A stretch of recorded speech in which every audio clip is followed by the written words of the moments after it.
새롭게 주어진 오늘 하루 시간 속 모든 상황에서 하나님이 왕이심을 고백하길 원합니다.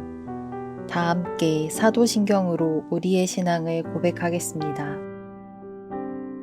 전능하사 천지를 만드신 하나님 아버지를 내가 믿사오며 그 외아들 우리 주 예수 그리스도를 믿사오니 이는 성령으로 잉태하사 동정녀 마리아에게 나시고 본디오 빌라도에게 고난을 받으사 십자가에 못 박혀 죽으시고 장사한 지 사흘 만에 죽은 자 가운데서 다시 살아나시며 하늘에 오르사 전능하신 하나님 우편에 앉아 계시다가 저리로서 산자와 죽은 자를 심판하러 오시리라.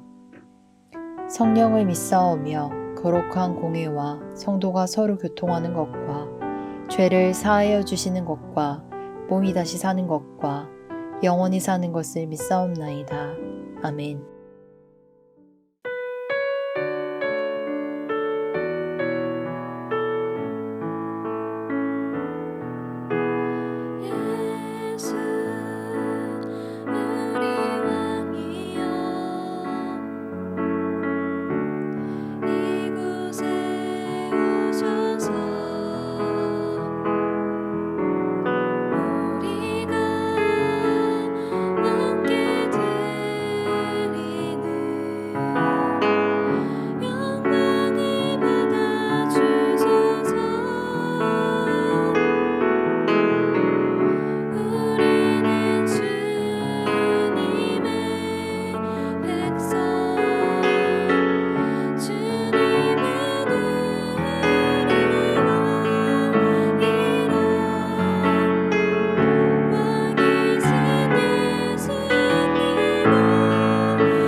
오늘 우리가 함께 나눌 말씀은 예레미야 26장 10절에서 15절 말씀입니다.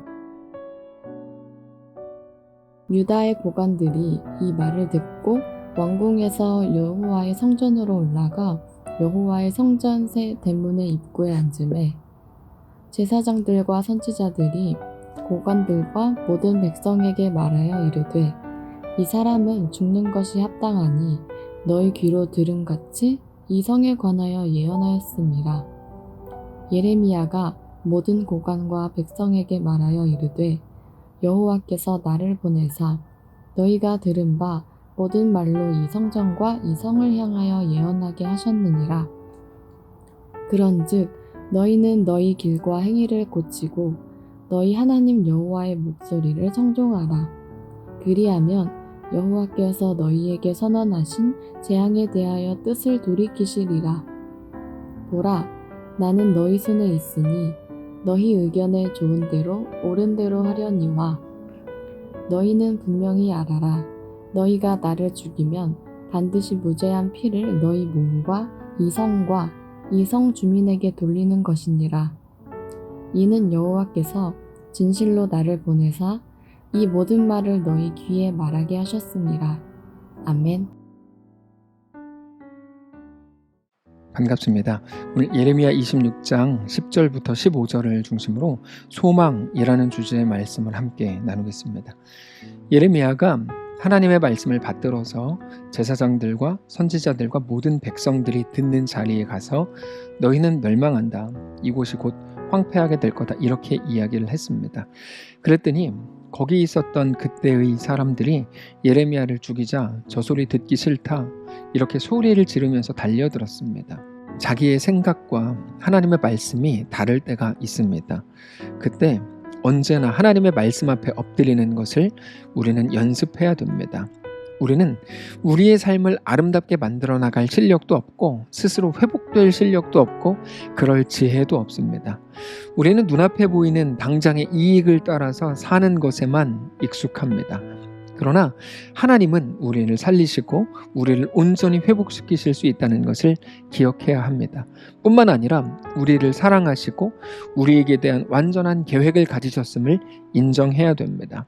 그래서 실제로 우리의 앞에 있는 모든 현실들을 속에서 우리에게 주시는 작은 요구들, 도전들에 대해 우리가 순종으로 반응하지 못한다면 우리의 매일의 삶에 엄청난 속도로 몰려오게 될 더 큰 현실들 앞에서 우리는 더욱더 우리의 삶을 내어드리는 것이 완전히 불가능하게 됩니다. 그래서 순종은 어떤 감정으로 하는 게 아니고 연습으로 만들어 나가는 겁니다. 오늘의 작은 순종이 내일의 더 큰 순종을 만들어 나가는 거죠. 내가 지금 상황은 이런데 내가 더 많이 이렇게 되면 더 많이 하나님 앞에 순종하고 헌신할 거야. 그런 건 없습니다. 오늘 이 시간 내 삶을 드리는 게 우리에게 가장 중요하다는 거죠. 자, 아무튼 예레미야가 그렇게 하나님의 말씀을 전했을 때 사람들은 예레미야가 전하는 그 소리가 너무 듣기 싫었습니다. 그래서 예레미야를 죽이려고 했고 그게 단순한 감정으로 혹은 어떤 소요로 끝난 게 아니고 실제적인 재판으로까지 이어집니다. 10절입니다. 유다의 고관들이 이 말을 듣고 왕궁에서 여호와의 성전으로 올라가 여호와의 성전 새 대문의 입구에 앉음에 제사장들과 선지자들이 고관들과 모든 백성에게 말하여 이르되 이 사람은 죽는 것이 합당하니 너희 귀로 들음같이 이 성에 관하여 예언하였습니다. 재판이 시작이 되는 거죠. 그때 예레미야가 일어나서 스스로를 이렇게 변호합니다. 12절 예레미야가 모든 고관과 백성에게 말하여 이르되 여호와께서 나를 보내사 너희가 들은 바 모든 말로 이 성전과 이 성을 향하여 예언하게 하셨느니라. 그런즉 너희는 너희 길과 행위를 고치고 너희 하나님 여호와의 목소리를 청종하라. 그리하면 여호와께서 너희에게 선언하신 재앙에 대하여 뜻을 돌이키시리라. 보라, 나는 너희 손에 있으니 너희 의견에 좋은 대로 옳은 대로 하려니와 너희는 분명히 알아라. 너희가 나를 죽이면 반드시 무죄한 피를 너희 몸과 이 성과 이 성 주민에게 돌리는 것이니라. 이는 여호와께서 진실로 나를 보내사 이 모든 말을 너희 귀에 말하게 하셨음이라. 그러니까 예레미야의 이 말은 아주 분명합니다.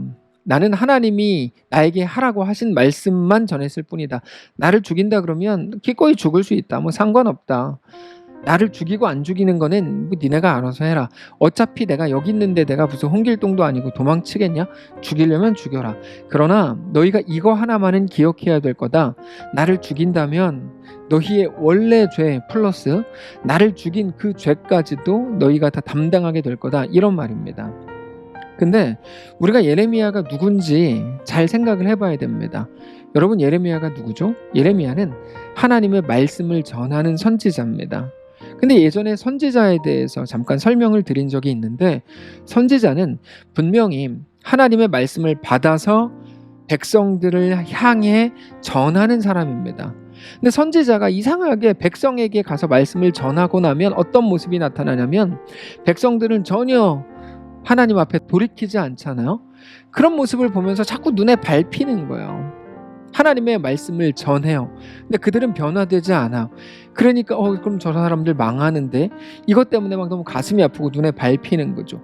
그래서 원래는 선지자가 하나님 쪽에 서서 백성들을 향해서 말씀을 전하는 그런 방향인데 자꾸만 하나님께 돌아서서 백성들을 변호하게 되더라는 거죠. 예레미야가 눈물의 선지자가 된 이유가 바로 그것 때문입니다. 백성들이 너무 불쌍한 거야. 안타까운 거죠. 그래서 제발 용서해달라. 하나님께 눈물로 호소하는 겁니다. 동시에 하나님의 말씀을 백성들에게 동일하게 눈물로 외치고 있는 거죠. 그러니까 하나님 입장에서 보면 예레미야처럼 백성들을 위하는 사람도 없고, 지금 완전히 예레미야가 남유다 전체를 먹여 살리고 있는 판인데 백성들은 아무것도 모르고 예레미야를 죽이겠다고 저러고 있더라는 거죠. 그게 하나님이 보실 때 모든 객관적인 그날의 상황이었습니다. 근데 우리가 이런 장면 어디서 많이 보았죠? 예수님입니다. 예수님을 대하는 우리 모두의 태도였습니다. 예수님은 우리를 살리고 구원하시기 위해서 이 땅에 오셨지만 누구도 예수님을 알아보지 못했습니다. 그래서 결국 십자가에 못 박아 죽였습니다. 그러나 예수님의 죽으심과 부활하심을 통해 우리 모두가 살게 됐죠. 자, 백성들이 몰랐으니까 백성들을 원망할까요? 몰라서 그런 거죠. 물론 몰라서 그랬다고 하는 게 그러므로 정당화될 수 있는 건 아닙니다. 다만 우리도 그 자리에 있었다는 거죠. 그래서 그들을 더욱 욕하기 힘든 겁니다.